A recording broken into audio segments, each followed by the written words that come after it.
आपको मैंने एपी के बारे में समझाया था, तो वो एपी के तो वो 10th क्लास वाला ही था। पिछली क्लास में जो एपी समझाया था ना आपको, उसमें आपको सिर्फ़ उसमें एपी की नॉलेज के लिए हमें ए और डी चाहिए। अगर हम फर्स्ट टर्म और कॉमन डिफरेंस निकालते हैं, तो एपी में हम कुछ भी सोल्व कर सकते हैं। हमें किसी भी क्वेश्चन को सोल्व करना है, चाहे कोई भी सोल्व करना है, आपका बेसिक कॉन्सेप्ट यही है कि आपको किसी भी तरह से एपी का मतलब है ए और डी को फाइंड आउट करना, ठीक है? अब जैसे जैसे एपी था ना, एपी में एक टर्म और होती है भाई, जैसे एक होता है अरिथमेटिक मीन, जो मैं आपको पहले भी समझाता आया था, एएम। ये देखो भाई, ये आपने 10th क्लास में नहीं पढ़ा। अरिथमेटिक मीन, अर्थ इसको बोलते हैं अरिथमेटिक मीन। क्या होते हैं देखो भाई बच्चों, एएम ये आज निकालने आपको सिखाऊंगा मैं, अरिथमेटिक मीन क्या होते हैं। जैसे मान लो एबीसी एपी में है, ABC are in AP, if ABC are in AP, तो इस बात का मतलब ये है, ये जो बीच में नंबर नहीं है, जो बीच वाला B, then B is called A M of A and C. A और सी का ए एम है, बी को हम ए और सी का ए एम बोल देते हैं, ठीक है? तो इस बी की वैल्यू हम कैसे निकालेंगे, जरा देखो एक बार। ये जैसे एपी में है, तो जो बीच में नंबर है, जैसे मान लो मैंने आपको कहा भाई ये 2 7 12, ठीक है? तो ये 2 7 12 एपी में है, तो 7 is called A M of 2 and 12, ठीक है? ऐसे बोलेंगे। तो अगर देखो निकालेंगे कैसे हम इसको, ए बी सी एपी में है, तो एक बात बताओ भाई, B minus A is equal to C minus B होगा। ये इधर ऐड हो जाएगा, 2b इज इक्वल टू क्या हो जाएगा, ए प्लस सी। तो b इज इक्वल टू क्या हो जाएगा, ए प्लस सी बाई 2। तो यानी किसी भी दो नंबर का अर्थमेटिक मीन यहीं से फार्मूला बनता है भाई। ये मैं पहले भी आपको लिख रहा था। यानी दो नंबर का अर्थमेटिक मीन क्या होगा, उन दोनों का सम बाई 2। जर्नलाइज क्या हो जाएगा, A M of A and B, दो नंबर का ए एम किसके इक्वल होगा, ए प्लस बी बाई 2। ये हो जाएगा, क्लियर होगा मेरे ख्याल से। किन्हीं भी दो नंबर का अर्थमेटिक मीन निकालना है, तो उन दोनों का सम बाई 2 कर दोगे। अगर हमें ज्यादा नंबर्स हैं, 3 नंबर होते तो उनको डिवाइडेड बाई 3 कर देते, हम ऐसे पढ़ते भी थे, है ना? अगर ज्यादा नंबर्स बनते हैं देखो, तो ये ए एम होगा भाई बच्चों, ठीक है? अगर दो का तो ये हो जाएगा, तीन हो, ए एम ऑफ, ये आप करते हो काम, A M of A B C. अगर 3 नंबर हैं, तो वो क्या हो जाएगा, A plus B plus C by 3, वो 3 से डिवाइड हो जाएगा। समझ गया आप बात ये? अब देखो, तो ये एएम के अंदर ये होता है भाई, यानी जनरली आप वो मीन निकालते थे ना, वो मीन यही होता था। जैसे आप स्टैटिस्टिक्स में पढ़ते थे, मीन जो पढ़ते थे, मीन मीडियन मोड, ये पढ़ा होगा ना आपने 10th क्लास में। तो वो मीन यही होता था भाई, उनका sum by sum of observation by total observation. तो वो अर्थमेटिक मीन होता था।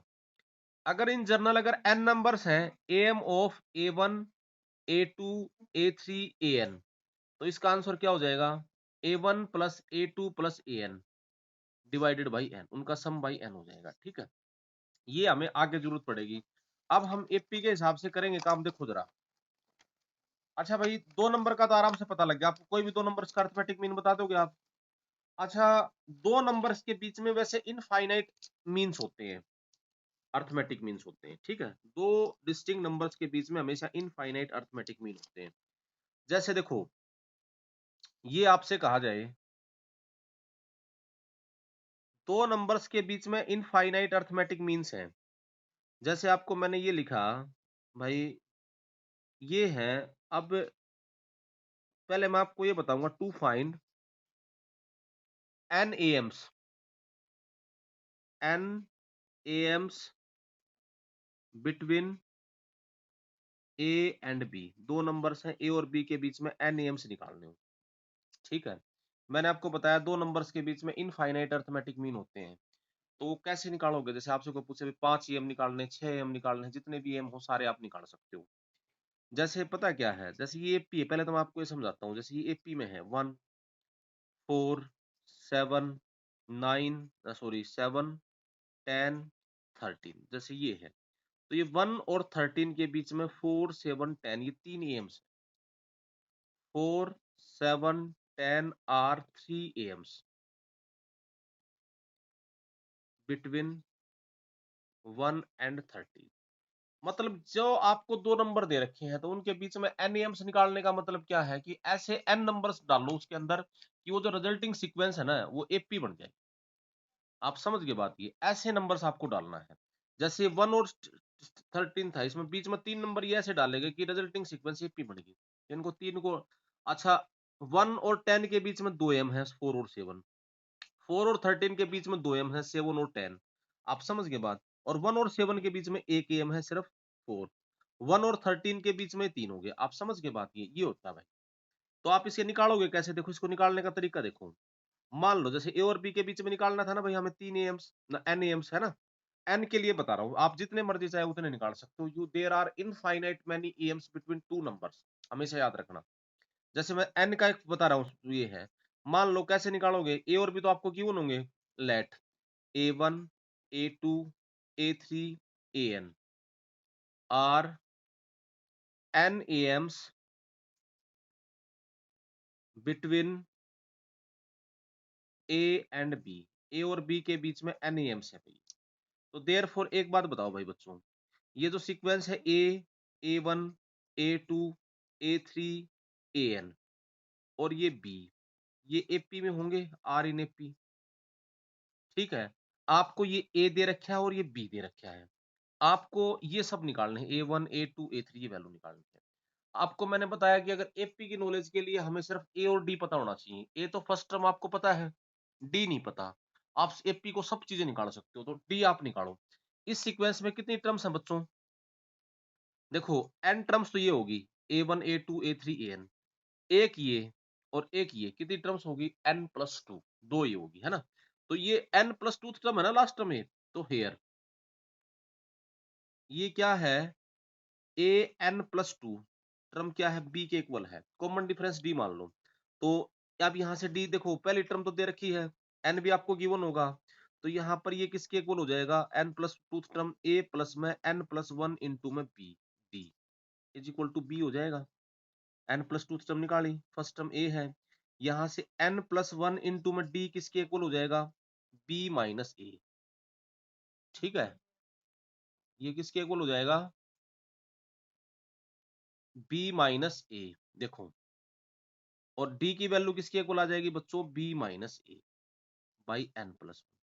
देखो d निकल गया, आपके पास a दे रखा है, तो जैसे आपको a1 निकालना है, तो ये a1 कैपिटल A1 है ना। तो इस a1 की वैल्यू क्या होगी? देखो जरा, मैं पहले यही बताता हूँ। A1 क्या है? इसकी दूसरी टर्म है, वो क्या होगी? a प्लस डी होगी या नहीं होगी? d की वैल्यू आपके पास ये आ गई, a प्लस में b minus a by n+1।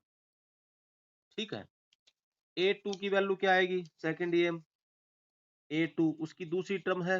A2 की वैल्यू क्या होगी? a प्लस में 2d होगी, है या नहीं होगी? d ऐड हो जाएगा, a प्लस में 2 इंटू में b माइनस में a बाई n+1, ये हो जाएगा। A3 की वैल्यू कितनी हो जाएगी? a प्लस में 3 इंटू में b minus a by n+1 हो जाएगा। वो क्या हो जाएगा? 3d हो जाएगा यहाँ पे। अच्छा एक बात बताओ, इसी तरह से A4, तो जर्नलाइज जैसे A4 किसके आएगा बच्चों? मेरे ख्याल से समझ गए होगे आप ये। यहाँ क्या हो जाएगा? 4 इंटू में b माइनस में a बाई n+1। जर्नलाइज जैसे nth एम kth एम निकालना है कोई भी, वो क्या हो जाएगा? a प्लस में k इंटू में b माइनस में a बाई n+1। आप ये बात याद रखियो, रखो तो रख लेना चाहिए, तरीका मैंने आपको बताया, ये ध्यान रखना। और nth एम किसके इक्वल हो जाएगा? an। nth एम क्या हो जाएगा भाई? a प्लस में n इंटू में b minus a by n+1। ये सब काम हमें करने हैं सारे उसके अंदर। ठीक है भाई बच्चों, आप समझ के बात ये। अच्छा देखो, ये जो सीक्वेंस बनी थी, इन एम्स का सम निकालना हो वो तो आप डायरेक्ट वैसे भी निकाल सकते हो। जैसे ये सीक्वेंस थी A1 A2, ये AP बना था ना AN B। तो मैंने आपको इसमें बता रखा है, इन सम ऑफ एम्स निकालना है तो डायरेक्ट सीधे भी बता सकते हो। सम ऑफ एम्स, तो मान ले इसका मतलब ये हुआ ना भाई, ये A1 plus A2 plus AN, ये निकालना है ना आपको। एपी के एन टर्म्स का सम क्या होता है? ये एन टर्म्स एपी में तो है ही है, तो क्या होगा? n/2 इंटू में A1 प्लस में AN होगा।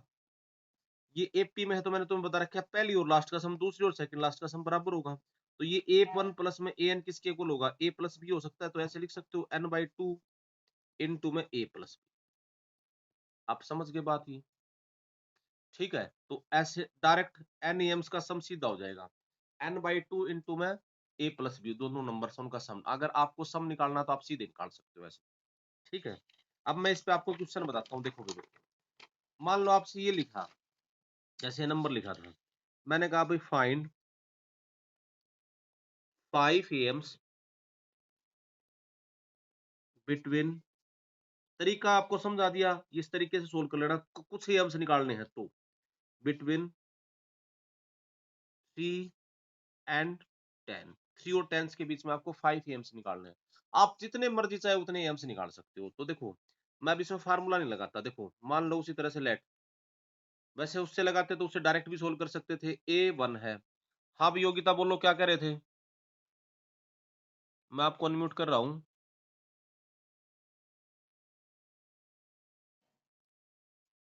हाँ योगिता बोलो बेटा, अनम्यूट करके बोलो। सम ऑफ एम होता है बेटा, जैसे सम ऑफ एम है, इनका सम करोगे तो A1 plus A2 plus AN होगा। अच्छा, ये है तो एपी ना, A1 A2 A3 AN AP में ही है ना ये। तो इसमें n टर्म्स है, तो n/2 आपको पता है एपी का sum first term plus last term होती है। अच्छा ये बता, ये अगर एपी में है तो मैंने एपी में आपको प्रॉपर्टी बताई थी, first plus last sum A plus B is equal to second plus second last का सम, ये बराबर होता है A1 प्लस AN। होता है या नहीं होता है? थर्ड प्लस थर्ड लास्ट का सम है ना। तो ये A1 प्लस AN की वैल्यू A प्लस बी हो जाएगी, इसलिए लिख दिया। Okay, clear? हाँ भाई, रिकॉर्ड भी कर रहे हैं। पूजा, कोई प्रॉब्लम आई इसमें? आज तो नेटवर्क सही होना चाहिए मेरे ख्याल से। ठीक है, देखो, अब हमें भाई इसमें क्या है, तो इसको ऐसे सोल्व करना है। ठीक है ना? हाँ, ये मैं आपको एक क्वेश्चन समझा रहा था, 5 एम्स बिटवीन 3 एंड 10। तो 5 एम्स निकालने हैं, तो वो मान लो 5 एम्स क्या है, A1 A2 A3 A4 और A5 आर 5 एम्स, ऐसे निकालोगे आप। 5 एम्स, एक बार इनको बिटवीन 3 एंड 10, 3 और 10 के बीच में 5 एम्स है ये। तो एक बात बताओ, देयरफॉर ये एपी बन जाएगा 3 A1, ये सीक्वेंस A2 A3 और भाई A4 A5 A, ये क्या हो जाएगा 10, आर इन एपी होगा। अब एपी की नॉलेज के लिए मैंने बताया, देखो इसमें कितनी टर्म्स है वो बताया था ना, एन की जगह 5, वहां से फार्मूले से कंपेयर करते तो 6 है तो 6 भी कर लेंगे भाई, 7 है तो 7 भी कर लेंगे, जितना भी है। ठीक है, वो तो जितना भी है, एन की जगह 5 लिख दिया तो 5 देख लो उधर। तो देखो, ये A1 क्या है, चाहे कैसी भी कैलकुलेशन आ जाए, डेसिमल में आ जाएगा कोई प्रॉब्लम नहीं है। ठीक है, उसी तरह लिख लेंगे उसको। ये डेसिमल में भी आ सकते हैं, किसी में भी आ सकते हैं भाई। तो ये देखो, एपी में है, तो ये पहली टर्म क्या होगी, कितनी टर्म्स है इसके अंदर, 7 टर्म्स होगी, 7 है ना। तो इसके अंदर 7th टर्म क्या है, A7 10, लास्ट टर्म दे रखी है 10। डी निकालना होगा, ये क्या हो जाएगा, A प्लस में 6D इज इक्वल टू 10। तो A की वैल्यू कितनी है आपकी, A इज व्हाट, ए की वैल्यू कितनी है आपकी 3, 3 प्लस में 6D इज इक्वल टू 10। ये इधर माइनस हो जाएगा, तो डी की वैल्यू कितनी हो जाएगी, 10/6। आप निकाल लोगे मेरे ख्याल से, यानी 5/3। ठीक है, जो भी आ जाए, डी निकल गया। A1 क्या है इसकी फर्स्ट टर्म, A1 की वैल्यू क्या है 3 प्लस में, यानी क्या होगा 3 प्लस में डी होगा ना, सेकंड टर्म, डी मतलब 5/3। सोल्व करोगे तो ये कितना हो जाएगा, 9 + 4 यानी +5/3, यानी कितना हो जाएगा 14/3। A2 की वैल्यू,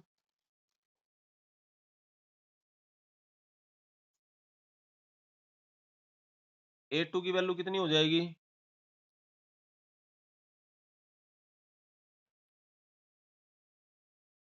ठीक है, A2 की वैल्यू कितनी होगी,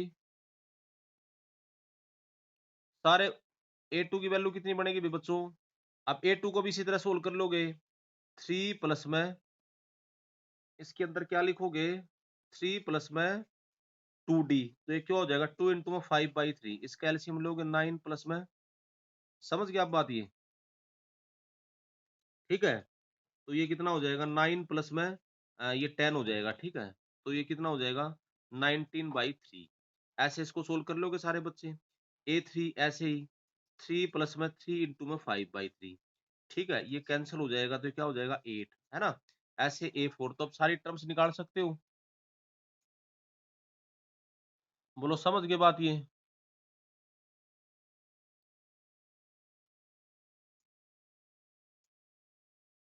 देखो ठीक है, सब्ट्रैक्ट निकल, हाँ 10 में से ओ 3 सब्ट्रैक्ट करना था भाई, ये गलत लिख दिया यहाँ पे, ये गलती होगी थोड़ी सी, ठीक है।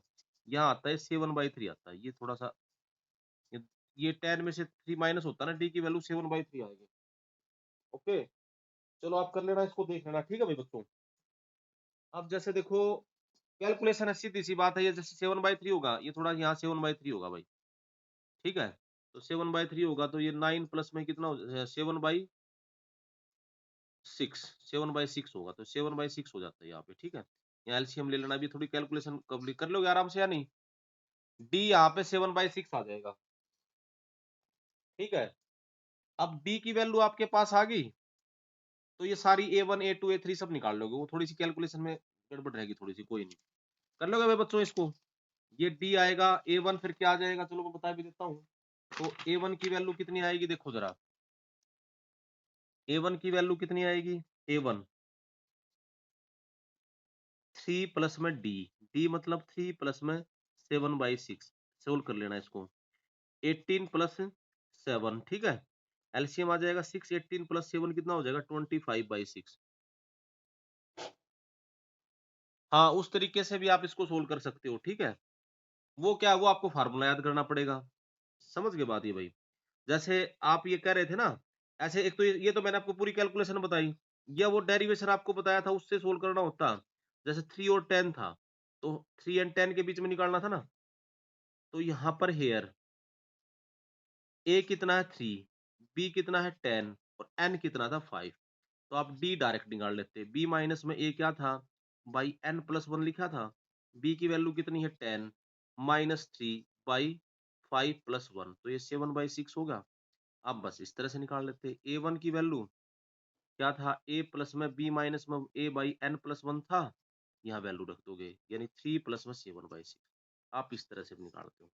लेकिन इसको जब यूज करते हैं हम बच्चों, तब इसमें ज्यादा एम्स निकालने दे रखे हो। जैसे मान लो ऐसे लिख देता, ऐसे आपसे क्वेश्चन पूछ लेते, इफ देयर आर,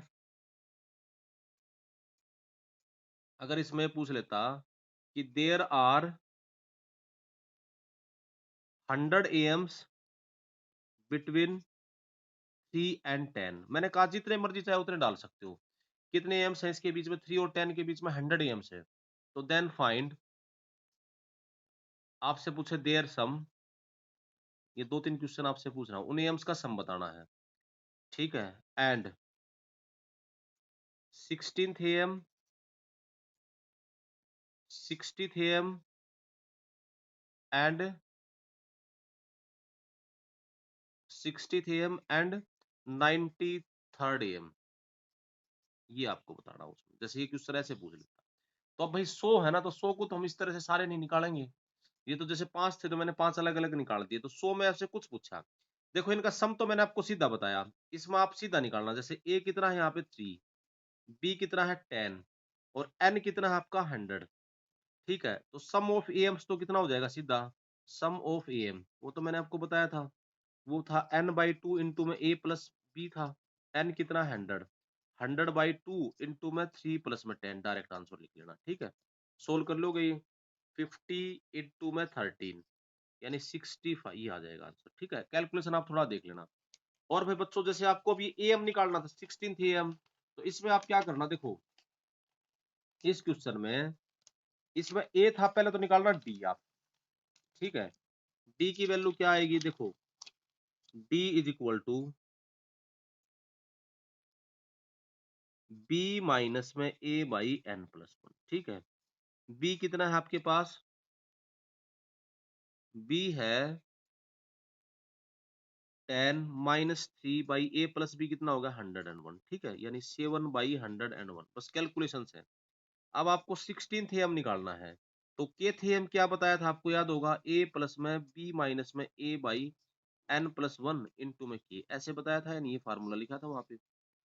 अब ए की जगह जैसे 16th एम निकालना है, तो ए 16 किसके इक्वल हो जाएगा आपका, ए 16 क्या होगा, ए है आपका 3 प्लस में 16 इंटू में बी माइनस में ए बाई, ये डी था ना एक तरह से, 7/101, सोल्व कर लोगे इसको आप, ए आपसे दूसरा क्या पूछ रखा था मैंने, 60th एम, 60, तो वो क्या होगा 3 प्लस में 60 इंटू में 7/101।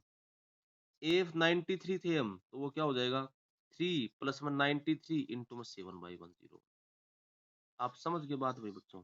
तो ऐसे हम इसके अंदर निकालते हैं, ठीक है। तो आराम से आप इसको सोल्व कर सकते हो, कोई प्रॉब्लम नहीं है, ध्यान रखना। तो भाई ये एपी के अंदर ये सारी बातें थी। वैसे एपी वो आप 10th क्लास में पढ़ रहे थे और कुछ नहीं है, वही है वैसे के वैसे क्वेश्चन है। सम और इस पे ध्यान दे लेना, ठीक है। टर्म्स निकालनी है, सम निकालना है, ये सब ध्यान दे लेना, ठीक है ना। अब मैं जीपी में कुछ क्वेश्चन सोल्व करा दूंगा, तो वो एपी और जीपी में ऐसे होता है। अब आपकी नेक्स्ट सीक्वेंस है, पहले बेसिक सा देख लो, नेक्स्ट सीक्वेंस है भाई जीपी। ध्यान से समझो भाई बच्चों, जीपी ज्योमेट्रिक प्रोग्रेशन क्या है ये, ज्योमेट्रिक प्रोग्रेशन। देखो भाई बच्चों, एपी में क्या होता था कि कोई कांस्टेंट ऐड होता था, जीपी में क्या होगा, कोई कांस्टेंट मल्टीप्लाई होगा, ठीक है। हर टर्म किसी कांस्टेंट से मल्टीप्लाई होके आगे आएगी, ठीक है। यानी ये जो सीक्वेंस है ना, इसको ऐसे लिखते हैं, जैसे इस टाइप की सीक्वेंस होगी, जैसे पहली टर्म ए है तो इसको आर से मल्टीप्लाई कर दिया, दूसरी टर्म ए आर हो जाएगी, तीसरी टर्म ए आर स्क्वायर हो जाएगी, चौथी टर्म ए आर क्यूब हो जाएगी, जैसे आर तक मल्टीप्लाई कर दिया सारी। इस तरह की सीक्वेंस को जीपी बोलते हैं, ठीक है। तो इसकी जैसे देखो, पहली टर्म ए है, दूसरी ए आर है, तीसरी ए आर स्क्वायर है, चौथी ए आर क्यूब है। तो जनरल टर्म nth टर्म क्या होगी फिर इसकी, जैसे nth लिखेंगे तो इसमें एक पावर कम है, a इंटू में r की पावर n माइनस। तो ये जो जीपी सीक्वेंस होती है उसकी nth टर्म क्या होती है, a इंटू में r की पावर n माइनस। अच्छा, इस r को बोलते हैं कॉमन रेशियो। 10 मिनट बाद ये वीडियो कटने के बाद दोबारा से ज्वाइन कर लेना ऐसे कैसे, ठीक है। r को हम क्या बोलते हैं बच्चों, कॉमन रेशियो, ठीक है। r is called common ratio. तो फिर क्या हो जाएगा देखो,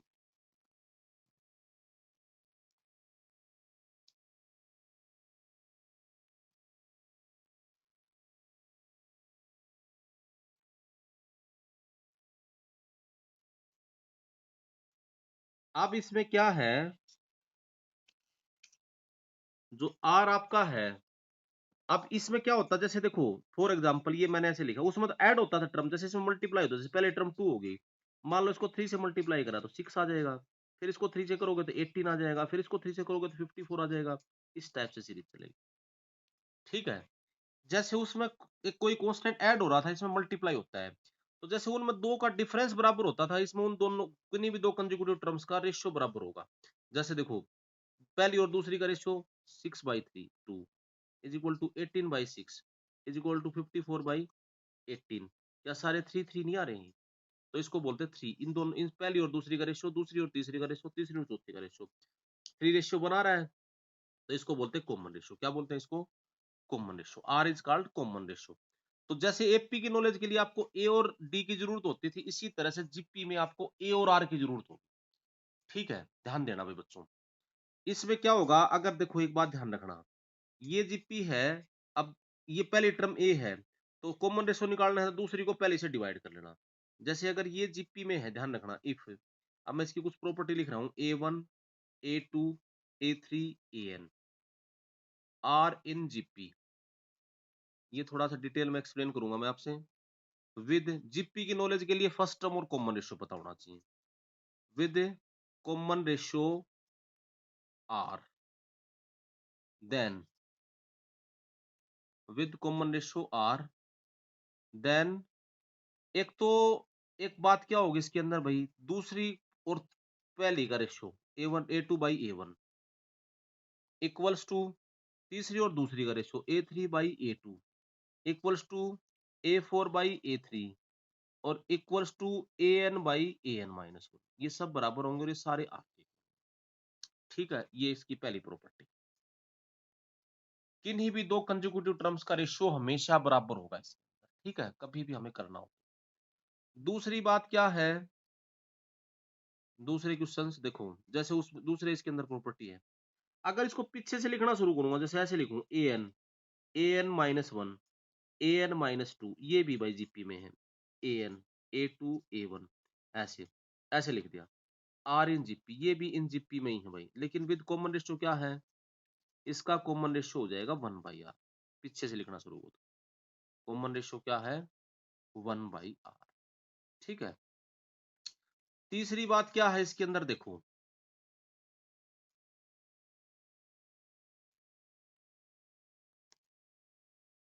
जो इसमें थर्ड बात है, देखो भाई ध्यान से, तो थर्ड क्या होगा, इसके अंदर भी देखो, जैसे उसमें क्या था, दो कंज्यूकेटिव टर्म्स का सम बराबर होता था ना दो पहली और लास्ट का सम, दूसरी और सेकंड लास्ट का सम बराबर होता था। इसमें प्रोडक्ट इक्वल होता, हमेशा याद रखना, फर्स्ट और लास्ट का प्रोडक्ट a1 इंटू में an, दूसरी और सेकंड लास्ट का प्रोडक्ट n-1, a3 इंटू में an-2, ये सब बराबर होते हैं। ठीक है भाई बच्चों, जैसे यही था, ये तीन टर्म्स थी, ये पहली और लास्ट का प्रोडक्ट देखो, दूसरी और सेकंड लास्ट का प्रोडक्ट बराबर आएंगे। ठीक है, जैसे 2 इंटू में 54 108 आएगा, 6 इंटू में 18 वो भी 108 आता है, इक्वल आता है। कोई भी सीक्वेंस ले लोगे, जैसे मान लो, और मैं आपको बताऊं, जैसे ये लिखा 1 2 4 8 16 32, यही टर्म्स है, तो इसका कॉमन रेशियो 2 है बच्चों। देखो पहली और लास्ट की प्रोडक्ट देखो, 1 इंटू में 32, दूसरी और सेकंड लास्ट की प्रोडक्ट भी 32, तीसरी और थर्ड लास्ट की प्रोडक्ट भी 32। ठीक है, तो हम यहाँ पर इसकी प्रोडक्ट भी निकाल सकते हैं। आप समझ गए बात ये, जैसे हमें एपी की एन टर्म्स की प्रोडक्ट करनी हो, जैसे यही था, इसमें प्रोडक्ट करना है, अगर हमें a1 a2 a3 एपी में दे रखे थे, जैसे ये a1 इंटू में a2 इंटू में a3 an, तो जैसे a1 तो a है, a2 की वैल्यू क्या आएगी ar है ना, a3 की वैल्यू आएगी ar स्क्वायर इक्वल्स टू, इनका प्रोडक्ट करना हो हमें, a4 की वैल्यू आएगी a3 क्यूब है ना, और ये क्या हो जाएगा a इंटू में r की पावर n-1, ऐसा। तो भाई बच्चों क्या है देखो, इसमें क्या होता है देखो, आपको ये मल्टीप्लाई करने हैं, तो इसकी मल्टीप्लीकेशन भी करनी है तो वो कर सकते हो। देखो ए कितनी बार मल्टीप्लाई हुआ, n टाइम्स, तो ये a की पावर तो n हो जाएगा। अच्छा r की पावर 1 है, 2 है, 3 है, पावर मल्टीप्लीकेशन में पावर ऐड हो जाती है बेस से, मतलब 1 प्लस 2 प्लस 3 प्लस n-1 हो जाएगा। तो एपी की n टर्म्स की प्रोडक्ट भी निकालनी है, तो a की पावर n इंटू में r की पावर, इसका सम कर लोगे आप, ये तो फर्स्ट एन नेचुरल नंबर का सम या एपी बन गया, क्या हो जाएगा n इंटू में n-1/2, ये प्रोडक्ट हो जाएगा। ठीक है, आप समझ गए बात ये, तो इस तरह से हमें इसको सोल्व करना है, a की पावर n इंटू में r की पावर n इंटू में n-1/2। ठीक है, कोई कंफ्यूजन है इस बात में? मेरे ख्याल से कोई कंफ्यूजन नहीं होगा, ये आप आराम से सोल्व कर सकते हो। देखो अच्छा भाई देखो, जीपी के अंदर जैसे सोल्व करने हैं हमें, ठीक है, जीपी के अंदर जैसे, जीपी में अगर कभी भी आपको ये ध्यान देना है, ये था, ये तो मैंने आपको बता दिया था मल्टीप्लीकेशन, जैसे इसमें कोई ऐड करो ना जीपी की टर्म्स में कोई कांस्टेंट, तो रिजल्टिंग सीक्वेंस जीपी नहीं रहेगी, एपी में रहता था। ठीक है, किसी कांस्टेंट से मल्टीप्लाई कर दोगे, जैसे ये कर दिया के a1 के a2 के a3 और ये के an, ये बात मैं आपकी इसकी चौथी प्रॉपर्टी लिख रहा हूँ, किसी कांस्टेंट से मल्टीप्लाई करोगे तो रिजल्टिंग सीक्वेंस क्या बनेगी, ये भी आर इन जीपी होगी, और with same common ratio, with common ratio R, इसका कॉमन रेशियो भी आर ही रहेगा। समझ गया बात? अच्छा ठीक है भाई, करके देख लेना, किसी को मल्टीप्लाई कोई फर्क नहीं पड़ेगा, वो कैंसिल हो जाएगा, वही आएगा कॉमन रेशियो। ठीक है, अब इसी तरह से देखो, फिफ्थ बात देखो, अगर इसमें सारे नंबर पॉजिटिव है, फिफ्थ सारे टर्म्स इसमें पॉजिटिव है, तो इस पर लोगरथम लगाओगे ना, लोगरथम a1 लोगरथम a2 और लोगरथम an, ये आर इन एपी, ये एपी में बन जाएंगे, और with common ratio, common difference, sorry AP में तो कॉमन डिफरेंस होता है, कॉमन डिफरेंस, कॉमन डिफरेंस क्या होगा लोगरथम आर। ठीक है, आपको होगा जी कैसे, देखो ये लोगरथम a1 है, तो लोगरथम a1 तो लोगरथम a हो जाएगी, देखो जरा से, लोगरथम a2 है, a2 की वैल्यू ar होगी ना, लोगरथम ar, लोगरथम ar क्यूब स्क्वायर, ऐसे चलेगा है ना। लोगरथम a को ऐसे लिख सकते हो, लोगरथम a, इसको लिख सकते हो लोगरथम a प्लस लोगरथम r लिख सकते हो, इसको क्या लिखोगे लोगरथम a प्लस में r स्क्वायर है, तो ये पावर आगे आ जाएगी लोग 2 लोगरथम r, तो बताओ ये तो a होगा, क्या ये डी का काम नहीं कर रहा लोगरिथम आर? ठीक है, तो अगर a1 a2 a3 an अगर जिप्पी में है और सारे के सारी पॉजिटिव टर्म्स हैं, तो उस पे लोगरिथम अप्लाई करोगे तो वो एपी में बढ़ जाएगा। समझ गए बात ये? अच्छा ये बात भी क्लियर है, किसी भी जिप्पी में जीरो नहीं आ सकता। किसी सीक्वेंस ये जिप्पी a1 a2 a3 जो मैंने लिख रखा था, ये था, क्या इसमें कोई टर्म जीरो हो सकती है? क्योंकि जीरो हो जाएगी तो सारी टर्म जीरो हो जाएंगी फिर। तो जिप्पी में कभी भी कोई टर्म जीरो नहीं हो सकती। ठीक है, ये भी बात ध्यान रखना। अच्छा एक बात और देखो भाई बच्चों, जैसे क्या था जिप्पी और एपी, ये अगर हमें जरूरत पड़े कहीं पर भी, क्या कोई सीक्वेंस एपी भी हो सकती है और जिप्पी भी हो सकती है? अगर कोई कहीं एपी भी है जिप्पी भी है तो वो सिर्फ कांस्टेंट सीक्वेंस होगी। सिर्फ ये इस तरह की सीक्वेंस हो सकती है, जैसे 3 3 3 3। देखो ये एपी भी है और जीपी भी है।